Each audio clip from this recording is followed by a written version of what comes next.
Okay, so we come back with this next program that I was talking to you. I was telling you the program is copy the positive elements of one array to another array. That is, A100 is one array, B is another array. You have to copy only the positive elements of A to B. How to do that? See, I will get rid of this part which was the previous program. So, if I get rid of this part of the program remains intact. Have a look at this program. This program has got two arrays an and bn. I and n are declared from the very beginning. I ask for from the user enter the number of elements and I scan it. I ask the user enter those elements one by one and I scan those elements from the user. Once these elements have been scanned, now the job is only to copy the positive elements of this array to the elements B, to the array B. How to do that? It is simple program again, not at all tough. See, for I equal to 0, I less than n, I plus plus. Again I go through the entire length of the A array. Check out, if I start from I equal to 0 and I plus plus all the way down to I less than n, then I am going through A0, A1, A2, A3 up to an minus 1. Every time AI will give me the next element of the array, but I will have to copy that element only if that element is positive. So I will have to check if AI is positive or not. AI is my next element, but will I copy it? It depends. If it is positive, I will do. So if AI greater than 0, only then I will copy. Where will I copy? I will copy to B. B where? AI will be copied to B. Check, but what will be this dot dot dot? AI, I is initially 0. So you are going through A0. If A0 is greater than 0, you will copy it to B. Next, I is 1. A1. If A1 is greater than 0, you will copy it to B. Next, I is 2. So A2. If A2 greater than 0, you will copy it to B. But where in B? Can you write it as BI? If you write it as BI, then see, there is a problem. I will explain with an example. Say the array is 5, minus 2, 6, 3, minus 7, minus 9, 1 and so on. So this is your A array. Say this is the A array. You want to copy it to B. So you have entered with I equal to 0. I equal to 0 means A0. A0 greater than 0. So A0 greater than 0, you will copy it to BI. What is I? I is 0, you copy it to B0, 5. Next time I is incremented. What is I now? I is 1. Check out, I was 0 initially. Now I is 1. I1 means you are checking A1. What is A1? A1 is minus 2. Minus 2 greater than 0 is false. You will not copy it. So this copying does not occur because A1 greater than 0 is your check. I is 1 this time, A1 greater than 0, A1 is minus 2. So this if condition fails, it fails means for loop starts from the beginning again. I is how much now? I is 2, I is 2. I is 2 means you are now checking A2. A2 yes greater than 0. Where will you copy it? You have written BI. So you are copying it to B2. You will copy it to B26. So what will B1 contain? It will contain a garbage value. It will contain an absolute garbage value. If you print B, it will print 5, followed by a garbage, followed by 6, followed by again say I is 3. I is 3, AI, A3 is also 3. Now it is positive, A3 greater than 0 is a true condition. A3 greater than 0. So BI equal to AI, B3 will contain A3. So B3 will contain 3. Next I is 4. I4, A4 is minus 7. AI greater than 0 is a false condition now. So it does not enter here. So BI equal to AI does not occur this time. It starts again. I is how much? I is 5. I is 5 now. I is 5 now. Again A5 greater than 0 is false. So it goes back. I is 6. I is 6. A6 greater than 0 is true. Where will you copy it? You will copy it to B6. B6 is copied 1. So what will A4 and A5, B4 and B5 contain? Again X and X. Remember, which means there are garbages in between. It is wrong.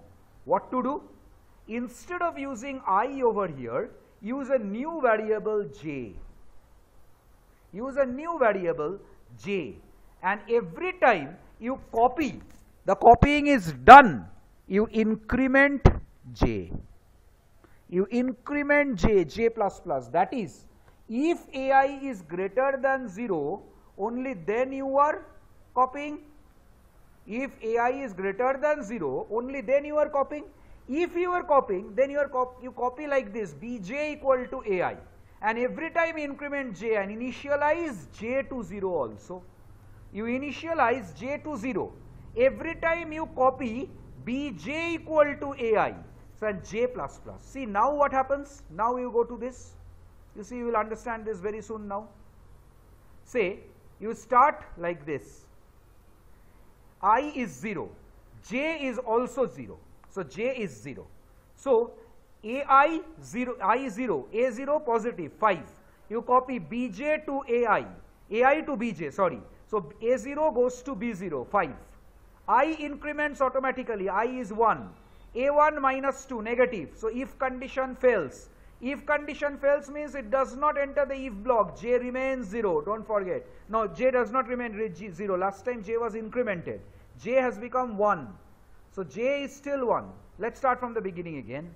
Say I is 0, j is 0. So, check out this. I is 0, j is 0. You check A0. A0 5 greater than 0. Copy bj equal to ai, b0 equal to a0, 5. J plus plus. What happens? J becomes 1. Next, I plus plus also. I is 1. A1 greater than 0, false. This is not there. A1 minus 2 greater than 0, false. Goes back, I plus plus, I is 2. A2 greater than 0, yes 6. Greater than 0.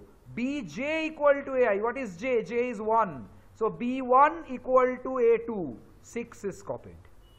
And j plus plus, j becomes 2 now. Next, I becomes 3. A3 equal to 3, yes greater than 0, enters. B2 equal to A3, j is 2, I is 3, B2 equal to A3. So, 3 is copied to B2 and j plus plus, j becomes 3 now, and then it goes to the start of for loop, I is 4, I plus plus, I is 4. A4 minus 7 greater than 0, false. No, it does not enter the if block. It does not enter the if block means j is also not incremented, also it is not copied to B. Goes to the start of for loop, I becomes 5. Minus 9, A5 greater than 0, minus 9 greater than 0, false. No, it does not enter, j remains as it is. Copying to B does not happen. Goes to the start of for loop, I plus plus, I is 6.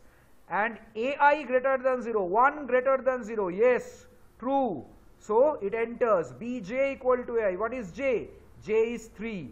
B3 equal to AI, A6. A6 is 1. So, 1 is copied. J plus plus, J becomes 4.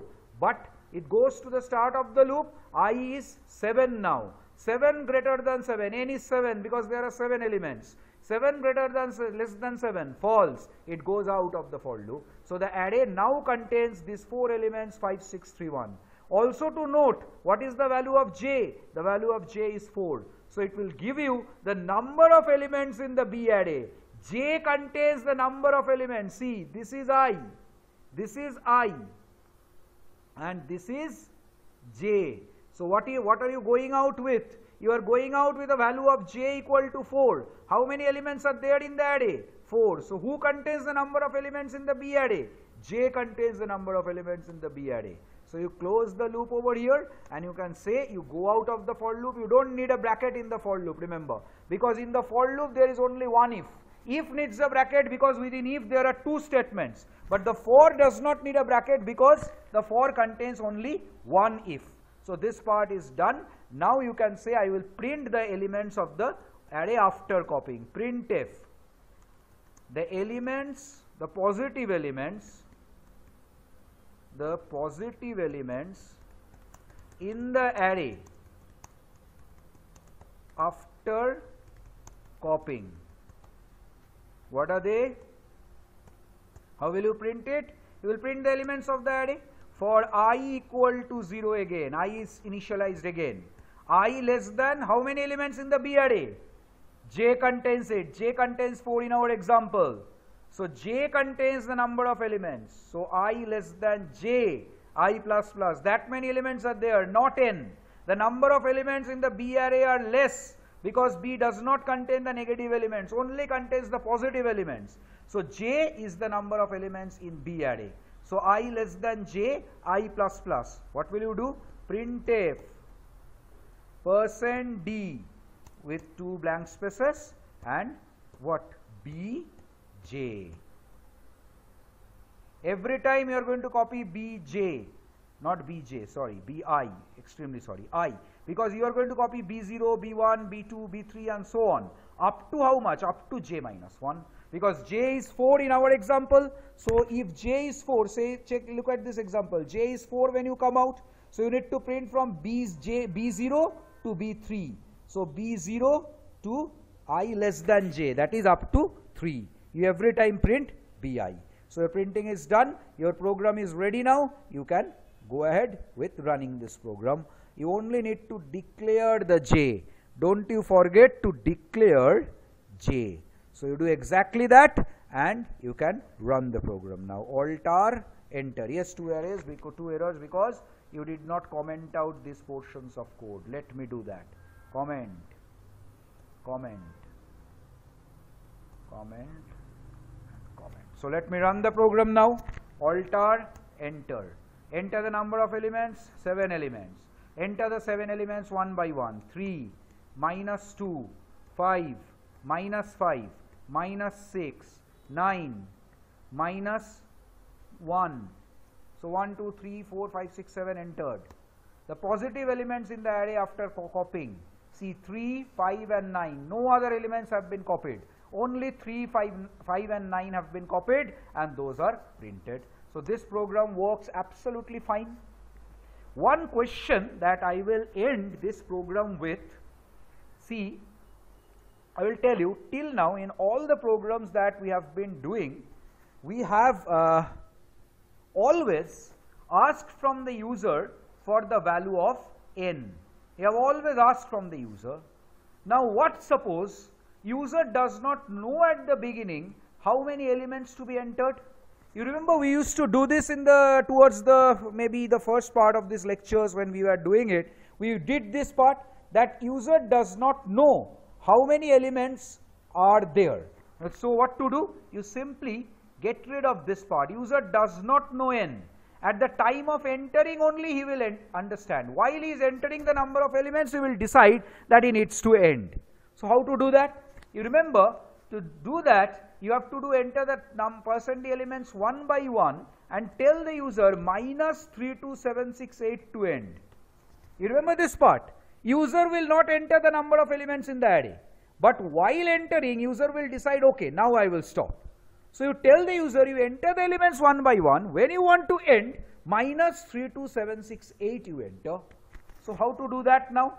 I will not know n. So for I equal to 0, I less than n, this part is gone. I don't know how long I will continue. I will keep on continuing to scan maybe AI and so on. So after scanning AI, I will have to check if AI has been scanned as minus 32768, then you know it has ended. You simply break out of the loop. And you break out means what? You break out means what? You break out means you break out with the last value of I. So see, you enter with I equal to 0. User enters 3. So it continues. It does not enter the if, it continues. I is 1. User enters 5. So A1 is 5, not this. So it goes to the start. I is 2. You scan A2. So A2 is 7. You continue. So AI is not minus 32768. You continue. I is 4. This time user enters minus 32768. I is 4. So I is 4 means A4 is minus 32768. So you break out of the loop. So I is 4. So how many elements are there? 0, 1, 2, 3. So how many elements are there in the array? It is 4. How do you know it? The last value of I. You remember the last value of I has scanned minus 32768.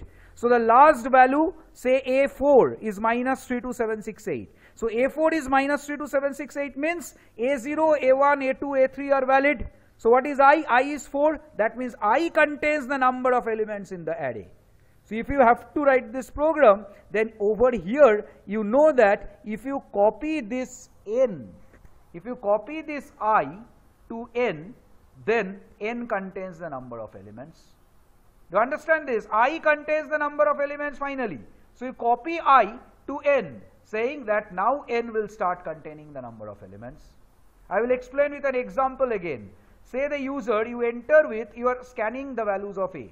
You enter with I equal to 0. User has entered 3. Next, I becomes 1. User enters 2. Next, I becomes 2. User enters minus 5. Then I becomes 3.